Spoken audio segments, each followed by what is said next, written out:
headquarters of common sense. Talk Radio. Oh, isn't it this extraordinary incantation? We believe in a rules-based world order. The world stands together. Not a mention of China. Not a mention of India. Not a mention of Pakistan. Pakistan has proclaimed its closeness to Russia. The Russian foreign minister, the Chinese foreign minister, has just said, we're as close to Russia as ever. You know, there is that sense of utter unreality. And the notion that you can stop a war by cutting off credit card payments. Just think what they were saying.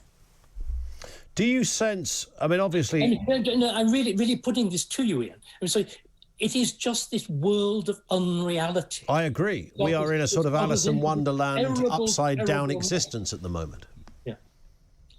And it is shocking that no journalist questioned it. You know? And the questions were all at this level of, dare I say it, childishness. Yeah. You're dealing with this infinite tragedy about which, we should be truthful. We can do nothing fast because Russia has got nuclear weapons and it is prepared to use them. The first thing we've got to do is to understand that and to recognise that as an absolute truth. There's another terrible problem. All of this business, oligarchs live in nice houses in London, isn't it time we seized them? I thought we believed in the rule of law. Unless you're called, Keith Starmer or Jeremy Corbyn and somebody on the left, they believe regularly in seizing things. I thought the difference between us and Putin was that we followed the law, that we followed procedure, that we might dislike somebody, but unless we can actually prove something, again, we believe in freedom of speech, we say, but we've done everything we can to cut off Russian television. You see what I mean? I don't think in one sense, we're making gestures, and very often we're making gestures that actually sully the arguments we should be using. We've gained absolutely nothing by cutting off Russian media. Nobody is going to believe them. I don't think there's a serious movement in Britain that takes Russia seriously or is pro-Russian. But why not listen to them? You see the point that I'm trying to make? Absolutely. Do you think, David, in the absence of, and you just mentioned the nuclear options that Russia has, and they are, of course, serious and severe, those possibilities. The world's largest number of nuclear warheads. Indeed. And in the absence, then, of any other plan, because that is the ultimate possibility, is that what you think Western leaders are doing here? Are they kind of tinkering around the edges, looking to be seen to be doing something? They're doing everything they think they can without doing the only thing that will stop Russia, which is military intervention. You don't stop a war by trying to engineer a financial crisis. Again, all this talk about bringing Putin before the International War Crimes Tribunal, it's fiction. When Churchill said, right, let's begin an investigation in 1942, which indirectly leads to the Nuremberg trials. Do you know what he'd done? Well, he was in the middle of a war, and he'd said that war will have one settlement from the point of view of Britain, which is unilateral, unconditional surrender by Germany.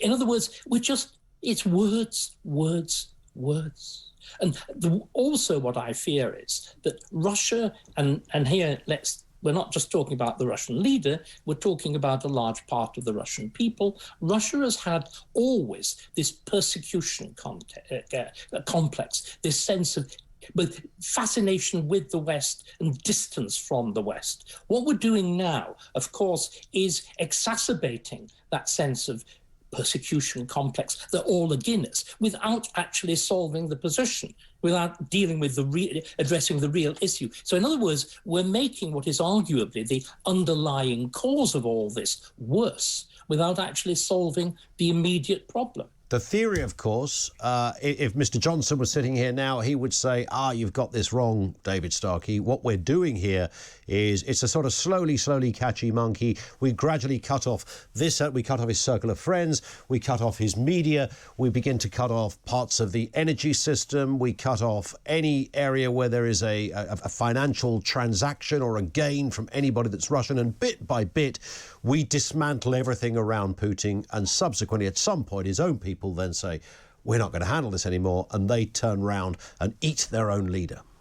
Well, that would be the case if there weren't a country called China.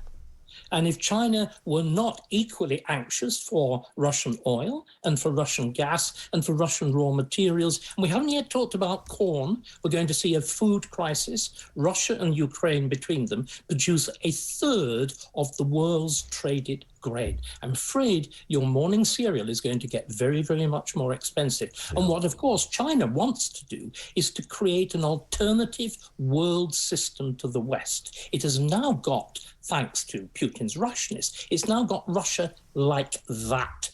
What we will see is we will see a new system for international payments that focuses on Russia and China. We'll see new systems of world trade. So what we've had, and the world leaders were right, since 1989, we've had genuine globalization. We brought in China, we brought in Russia, we brought in India. What we're going to see now is the world of 1984. We're going to see separate world blocks, which will be world trading blocks. They will be different in terms of their values, what we call world values, only democratic values. That word, do you know, only 20% of countries are fully democratic, 1 in 5. So there are going to be these rival blocks. They're going to be militarily rival. They're going to be rival financial systems. There will be separate internets. I predict very soon that the actual internet will fragment. That would be that. I mean, that would be a huge game changer in itself, wouldn't it? Just that. So isn't that what's starting to happen with China? Yes. The more America begins to say we're not going to let China into telecoms, do you think China is going to sit back and not develop its own world system? Of course. Let's talk about Putin himself, David. I mean, what are his aims here? Is this a mere vainglorious effort on his part? Is this narcissism in its obvious form? Is he the new Russian Tsar? Does he see himself in those kind of terms? I think he sees himself as the Russian Tsar. And again, in other words, he sees himself as Peter the Great, who conquers one half of the Ukraine, and maybe as a cross-dresser, as Catherine the Great, as the other half, who conquers the other half of the Ukraine. But what we've got to do is, Russia is an empire. China is an empire. We burble in the West, the age of imperialism is over. Well, it may be for the British Empire and it may be for the French. It is not for the Russian Empire and it is not for the Chinese. We haven't even mentioned Taiwan. This notion, one country can't invade another country. One country can't restore its empire. I will take a level bet with you that when China moves against Taiwan, we will be making exactly the same noises that we're doing now. So when is it about expansionism? Is that the whole point of Putin? Back to the USSR, or at least a semblance of it? It's back to the full Soviet empire. What he's doing, he is presenting himself as a Russian Tsar. Yep. Because remember, everybody keeps saying he's mad. I don't think he's mad at all. He has got different values from us.